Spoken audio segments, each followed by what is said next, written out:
안녕하세요. 마이웨이입니다. 보시는 것처럼 여전히 이 암호화폐 시장이 좀 약세의 흐름 속에 있는데, 이 와중에서도 이 알트코인은 그래도 또 몇몇 코인들 위주로 좀 버티고 있는 그런 모습을 보이고 있고, 어쨌든 지금 어느 한 방향으로 큰 변동성이 나오지 않기 때문에 어느 정도의 약보합 상태를 좀 보이고 있다라고 생각이 듭니다.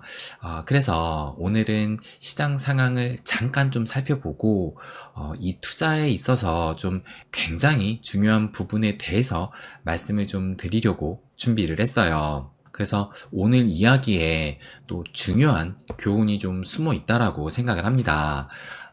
그러면 먼저 그 얘기를 하기에 앞서서 현재 장 상황을 잠시 좀 살펴보면, 요 비트코인 차트를 보시면 여전히 지금 요 박스권 안에서 대략적으로 한 43K를 중심으로 해가지고 오르락 내리락 그런 움직임을 좀 보이고 있는데, 그런데 요 박스권 안에서도 크진 않지만 그래도 변동성은 나오고 있습니다. 그래서 어제 같은 경우는 롤러코스터 장세가 또 나오기도 했어요. 그래서 요 15분봉 차트의 움직임을 보시게 되면 어제 오전부터 해가지고 이렇게 서서히 좀 올라가서 요때가 이제 어제 저녁 한 10시, 11시 그때까지 이런 상승을 했었는데, 그러니까 우리가 롤러코스터를 타면 처음에 시작했을 때 이렇게 서서히 올라가게 되잖아요. 그래서 절정에 다다랐을 때 갑자기 떨어지게 되는데, 어제 보시는 것처럼 이 비트코인의 움직임도 요때 그러니까 43.5K까지 올라가면서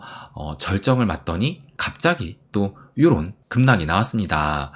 그러면서 지금 또 요렇게 오르락내리락 하면서 진짜 이 롤러코스터를 타는 듯한 그런 움직임을 좀 보이고 있는데, 그래서 어제 제가 지금 단기적인 방향성은 요 선물 시장을 좀 보면 된다라고 말씀을 또 드리기도 했어요.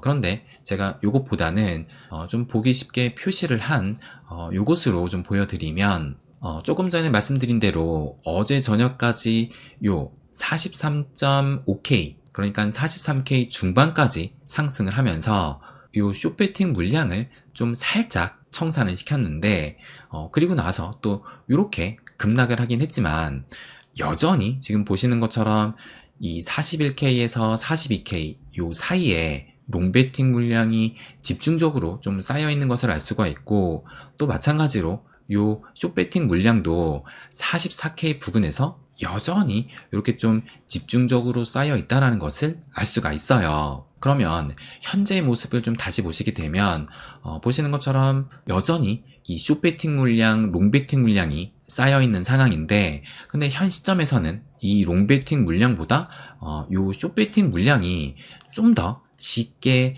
더 많은 상황이다 라는 것을 또 알 수가 있습니다. 그러니까 이틀 전인가요? 그때만 해도 이 숏배팅 물량보다 롱배팅 물량이 더 많았는데, 지금 현재는 다시 그게 좀 역전이 되면서 롱배팅 물량보다는 이 숏배팅 물량이 좀 더 많은 상황이긴 합니다. 그래서 어쨌든 지금 43K 부근에서 계속 좀 오르락 내리락 하고 있지만, 결국엔 시간이 지나서 상방이든 하방이든 어느 한쪽을 분명히 또 청산을 시킬 겁니다.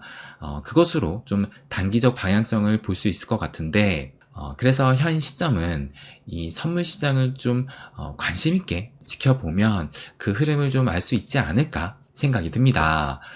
그러면 오늘 좀 이 투자에 대해서 굉장히 좀 중요한 부분을 말씀을 드리려고 하는데, 트위터에서 이제 1491이라는 한 개인 투자자이신 분이 어제 새벽에 요런 트윗을 또 하나 올렸습니다.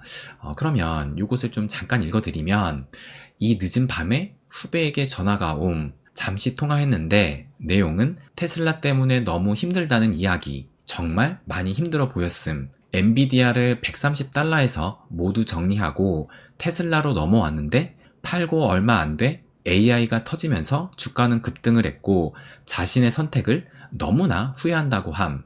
그렇다고 또 테슬라를 팔면 엔비디아처럼 될 것 같아서 팔지도 못하고 가지고 있다고 하였고 한참 이야기를 들어주었음. 나중에는 좀 진정이 되었는지 다른 이야기하며 끊었는데 비단 후배 한 사람만 그런 게 아니라 요즘 대다수의 테슬람들이 느끼는 감정인 것 같음.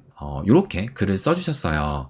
그래서 뭐 최근에 그 흐름을 아시는 분이시라면 지금 뭐 테슬라는 그 하락세에 있다라는 것을 알 수가 있고, 이 엔비디아 같은 경우는 지금 연일 이 사상 최고치를 좀 갈아치우고 있는 그런 모습을 보이고 있는데, 그런데 단순히 그런 방향성만 볼 게 아니라 이분이 왜 이렇게 힘들어 하는지 제가 그 이유를 좀 세세하게 말씀을 드릴게요.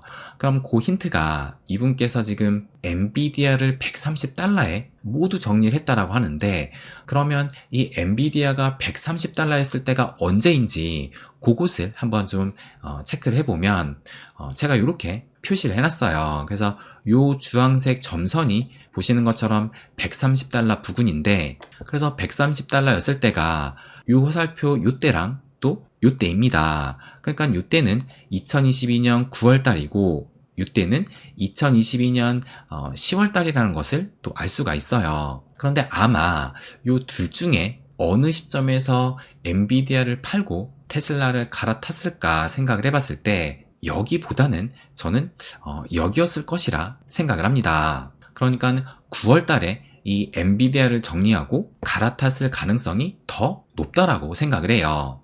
일단 첫 번째 이유로는 지금 계속 보시는 것처럼 요때 2021년 연말쯤에 최고점을 찍은 이후로 계속 이 엔비디아는 하락 중에 있었기 때문에 아마 공포심이 극에 달았을 그 상황이었을 거고, 그래도 이때는 보시는 것처럼 바닥을 찍고 올라오는 좀 반등의 시점이라서 이 인간의 심리상 아마 이때에 매도를 했을 가능성이 좀 더 높다라고 생각을 합니다.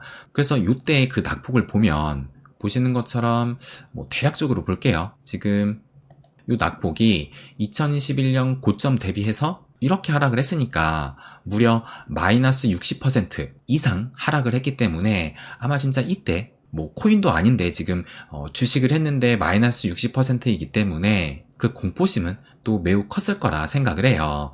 그리고 두 번째로 이때보다는 이때라고 제가 생각을 했던 이유가 이때 그럼 테슬라의 움직임을 좀 보시게 되면 테슬라도 마찬가지로 제가 이때와 이때로 표시를 했는데, 그러니까 이때가 2022년 9월이고 이때가 2022년 10월을 또 가리키는 겁니다. 그러니까 테슬라도 마찬가지로 2021년 연말쯤에 이렇게 고점을 찍고 하락을 하기 시작했는데, 그런데 이때 2022년 9월 달에는 그래도 하락을 했었다가 좀 반등을 하는 그 시점이었다라는 것을 알 수가 있고, 이때 10월은 또 9월 달에 요 고점을 찍고 나서 다시 좀 하락을 하고 있는 그 상황이었기 때문에 아마 심리상 이 10월보다는 9월 달에, 그러니까 여기에서 이렇게 반등을 하니까 계속 이 떨어지는 엔비디아를 들고 있느니 이 테슬라로 갈아타는 게 좀 낫지 않나 생각을 해서 아마 그렇게 좀 결정을 요때 하셨을 거라 생각을 해요. 그렇다면 요때에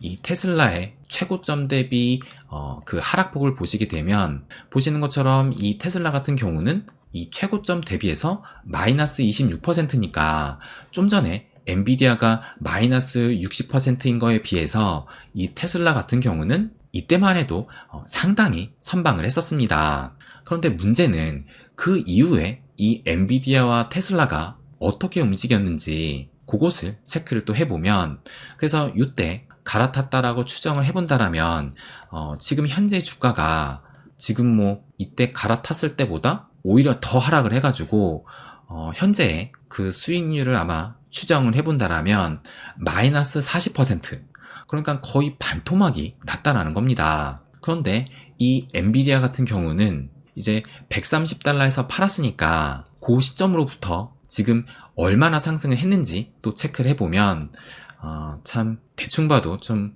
기가 막히긴 한데, 보시게 되면 그 상승률이 무려 425%, 그러니까 131달러에서 690달러까지 5배가 넘게 상승을 했다라는 거예요.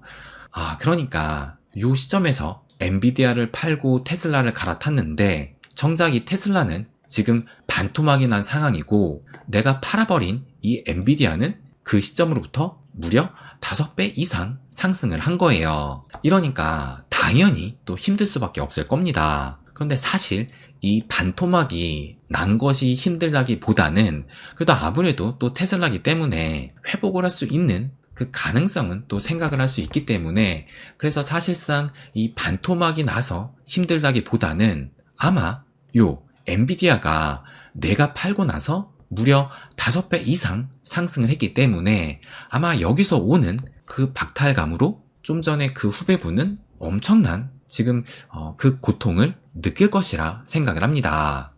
그래서 진짜 우리가 여기에서 교훈을 얻을 수 있는 것이, 첫 번째로 내가 한 종목에 투자를 결정을 했다라면 그 선택에 대한 내 스스로의 확신이 반드시 필요하다는 겁니다. 그리고 두 번째로는 내가 그 선택을 했다라면 내 선택을 또 끝까지 믿고 인내를 할 줄 알아야 된다는 거예요.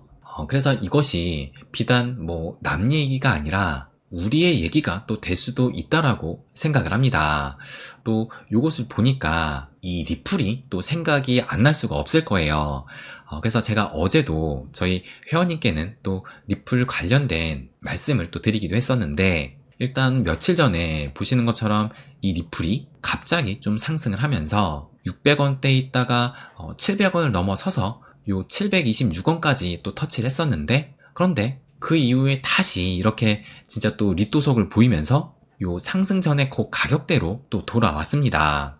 그래서 뭐 이제 뭐 놀랍지도 않은데, 근데 이런 현재의 이 리플의 움직임을 이 리플사, 그러니까 이 리플의 CTO 이 데이비드 슈워츠도 어느 정도는 좀 인지는 하는 것 같더라고요. 그래서 여길 보시는 것처럼 리플은 기존 금융 시스템보다 더 나은 결제 인프라를 제공하고 있지만 상용화 속도가 우리의 예상보다 느리다라고 얘기를 하면서 이를 극복하기 위해서 다양한 영역으로 또 사업을 확장할 것이다. 그래서 요 실물자산 RWA 토큰화와 멀티체인 등으로 영역을 확장할 계획이다 라고 발언을 또 하기도 했습니다.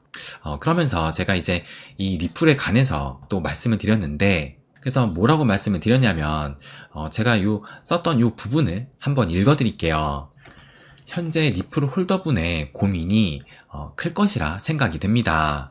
기존과 같은 패턴을 이번에도 보인다면 결국 마지막에 상승할 것인데, 차라리 그 전에 다른 코인으로 수익을 보고 나중에 와도 되지 않을까 하고요. 물론 타이밍만 잘 맞추면 그것도 가능하겠지만, 근데 투자가 뜻대로 참 쉽지가 않습니다. 리플 하면 기회비용을 날리는 코인이라고 많이들 또 이야기를 합니다. 그런데 그 기회비용이라는 것이요, 리플에게만 적용될까요? 그렇게 따지면 리플을 홀딩하지 않은 사람들은 그 기회비용을 따져 찾아갔으니 어디서든 수익을 내고 있어야 합니다. 그러나 그들이 과연 리플을 선택하지 않은 대가로 얼마의 수익을 지금 보고 있을까요? 그래서 이 기회비용 운운하는 사람 치고 크게 성공한 사람도 드물다고 생각을 합니다. 결국 저는 선택과 인내의 문제라고 봅니다. 이것이 꼭 리플만의 문제가 아니라 어떤 종목이든 마찬가지입니다. 선택한 이유가 스스로 납득이 가고 때를 기다릴 줄 안다면 어떤 투자에서든 성공할 가능성은 크다고 생각을 해요. 리플이 가장 잘하는 것이 기존 금융과는 다른 인프라를 제공하는 것인데, 실상은 그것이 현실화되기까지 시간이 많이 걸리고 있습니다. 그래서 여러 대안을 또 계획하고 있고요. 결국 시간이 지난 후에야 가시적인 성과가 나올 것으로 보입니다. 그때야말로 세력의 마지막 탈출구로 사용되는 것이 아니라 그 가치가 그대로 가격에 반영되어 있을 겁니다. 리플은 시간이 필요합니다. 리플이야말로 시간을 내 편으로 만들어 들고 간다면 금융이든 RWA든 멀티체인이든 큰일을 낼 놈이라고 생각을 합니다.